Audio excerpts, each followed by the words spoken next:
Bonjour la team, comment ça va? J'espère que vous allez bien, moi ça va super bien. On se retrouve aujourd'hui pour une nouvelle vidéo où on va parler d'avant-match entre la France et la Turquie qui aura lieu ce soir à 20h35 au Stade de France sur M6 et non pas sur TF1 comme c'était le cas contre l'Islande. Là ça sera bien sur la 6 à 20h35. Mais avant de vous parler de ce match, n'oubliez pas de liker cette vidéo et de vous abonner si ce n'est pas déjà fait. Ça m'aiderait énormément. Je vous remercie tous. Alors, en ce qui concerne ce match, donc, je vais vite fait parler du classement.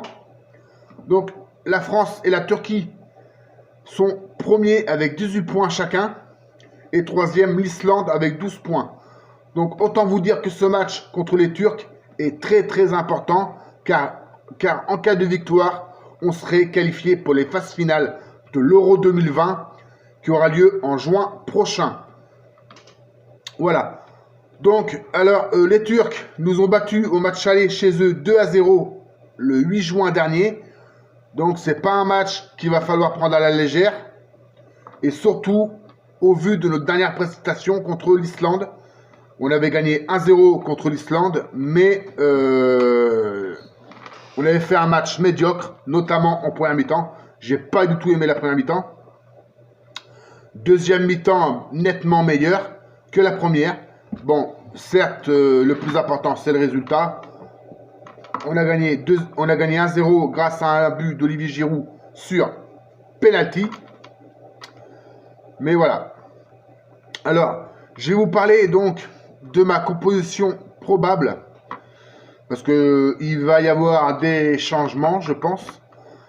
Alors, dans les buts, ça ne change pas. Ça sera Steve Mandanda. En défense, Benjamin Pavard, Raphaël Varane, l'anglais. Et c'est là où il va y avoir un changement. À la place de Lucas Digne, ça serait Lucas Hernandez. Au milieu de terrain, Tolisso, Matuidi, Coman. Et devant, Griezmann, Lemar, Giroud. Voilà la composition probable. Donc, je vais vous donner mon pronostic. Donc, c'est un match qu'il faut gagner pour être sûr d'être qualifié pour l'Euro 2020. Moi, je vois un petit 2-0 pour la France. On va leur rendre la mot de la pièce aux Turcs et on va manger du kebab. Voilà. Donc, je vois 2-0 pour l'équipe de France. Avec un but de Griezmann. Et un petit but, pas de Giroud phare. Un petit but, on va dire, de Coman. Voilà, un petit but de Coman. Et un but de Griezmann.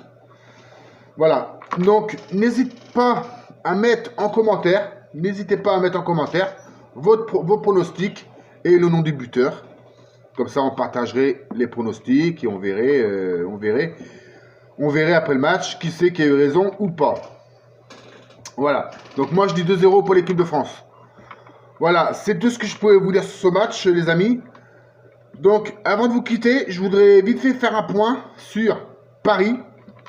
Parce que comme vous le savez, je suis un fan inconditionnel du Paris Saint-Germain. Voilà.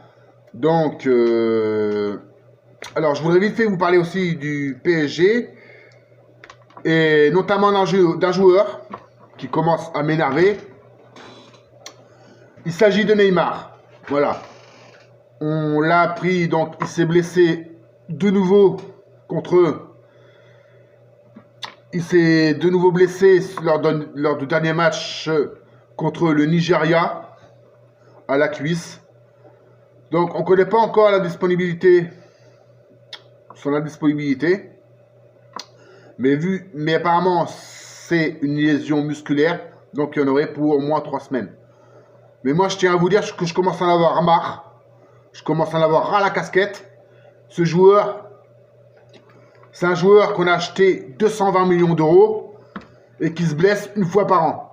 Donc, je pense que nous, supporters parisiens, on commence à en avoir ras-le-bol. Donc, soit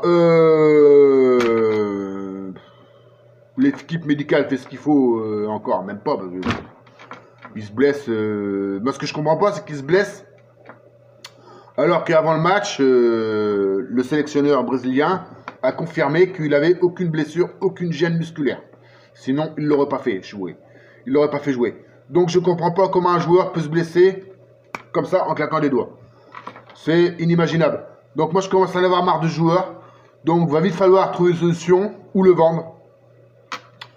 Parce que s'il est encore blessé pour au moins 3 semaines, il va louper le match contre Nice, le match de Ligue des Champions contre Bruges, en sachant qu'il avait la chance de revenir. Parce que il avait subi les deux matchs de suspension contre le Real et Galatasaray. Il avait la chance de rejouer contre Bruges. Et s'il est blessé, il ne sera pas là. Et il va également louper le Classico contre Marseille le 27 octobre. Donc, je commence à en avoir marre de ce joueur. Donc, il va falloir trouver une solution. Soit le vendre en juin, soit faire quelque chose. Parce que c'est plus possible. Voilà. C'était ma petite parenthèse. Parce que j'en ai marre. Je commence vraiment à en avoir marre de ce joueur. Je sature complet. Voilà. C'est tout ce que je pouvais vous dire, les amis. Donc, je vous laisse. On se retrouve ce soir pour la composition officielle de l'équipe de France contre la Turquie et l'après-match. Je vous dis à ce soir, les potos. Passez une agréable après-midi. Allez les bleus et à ce soir.